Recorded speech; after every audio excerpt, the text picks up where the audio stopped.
శక్తి మిల్లెక్కులు అవి చూడాలి, త్వరగా అకౌంట్ బుక్ తీసురా. చూసావా, నీ ఆలోచన వేరు, మీ అయ్య ఆలోచన వేరు. ఏంటి మావయ్య ఏదేదో మాట్లాడతావు? ఆ అమ్మాయి ఎక్కడుంది? నాకేం చేయాలో అర్థం కావట్లేదు. ఏదో ఒక ఐడియా మావయ్య. ఐడియా లేవురా. ఎప్పుడు నేను వచ్చి కుటుంబంలో పడ్డానో అప్పుడే నా ఐడియాలన్నీ అవుట్. నువ్వే ఏదైనా చెప్పు.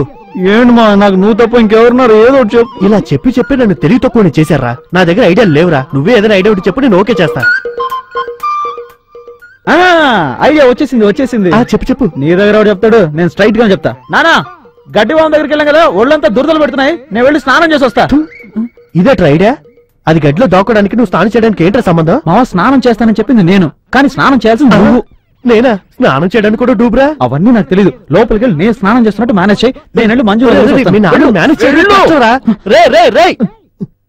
శక్తి, తొందరగా రారా. అదే పనిగా ఉండిపోకు. మీ నాన్నకి కాఫీ తాగిన వెంటనే లెట్రిన్, యూరిన్ అన్ని వస్తాయి. అప్పుడొచ్చి తలుపు కొట్టాడంటే నేను కదా ఇరుక్కునేది. లక్ష్మి, కాఫీ పట్రా. పొద్దు నుంచి టాయిలెట్ కి వెళ్ళలేదు. మాట నోట్లోనే ఉంది, అప్పుడే అడిగేస్తున్నాడు కాఫీ. ఇప్పుడు నేను బాత్రూమ్కి వచ్చాడంటే నేను అయిపోతాను.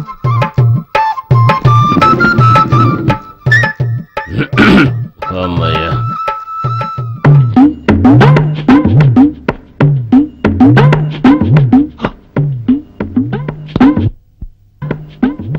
ఓరి నా బావా, ఇదేమైనా పబ్లిక్ టాయిలెటా? డబ్బులు వసూలు చేయడానికి కూర్చున్నట్టు ముందు కూర్చున్నావు. చెల్లియో చెల్లకు తమకు చేసిన ఎగ్గులు తొల్లి గతించే.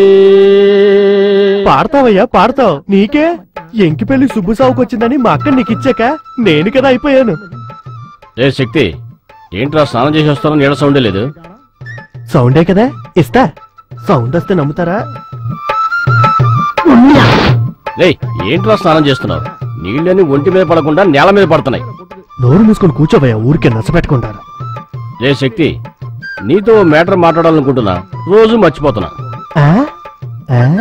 ఏదో పరమరహస్యం అనుకుంటా. మా అక్కకు తెలియకుండా కూడా చాలా జరుగుతున్నాయి. ఆ వేస్ట్ ఫెలో ఉన్నాడే, వాడేరా మీ మామయ్య.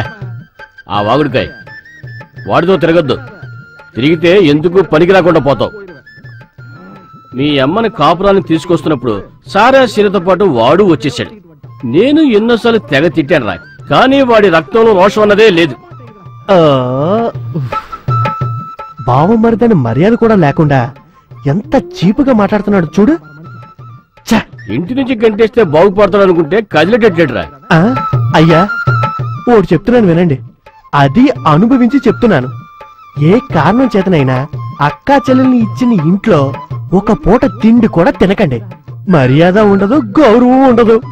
రే, ఎంతసేపు రా స్నానం చేసేది? రే శక్తి, మీ అమ్మకు తెలియకుండా మన ఇద్దరం కలిసి ఓ ప్లాన్ వేసి. ఇదేం ప్లాను? మీ మావయ్యని ఇంటి నుంచి గంటేద్దాం. కుదరలేదనుకో, అన్నంలో విషయం కలిపేద్దాం. విషమా?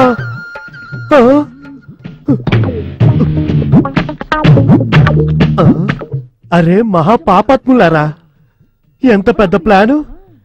ఇది తెలియకుండా ఇన్నాళ్ళు ఇంట్లో పడున్నానే. ఇక మీదటి మీసాలతో చాలా జాగ్రత్తగా ఉండాలి.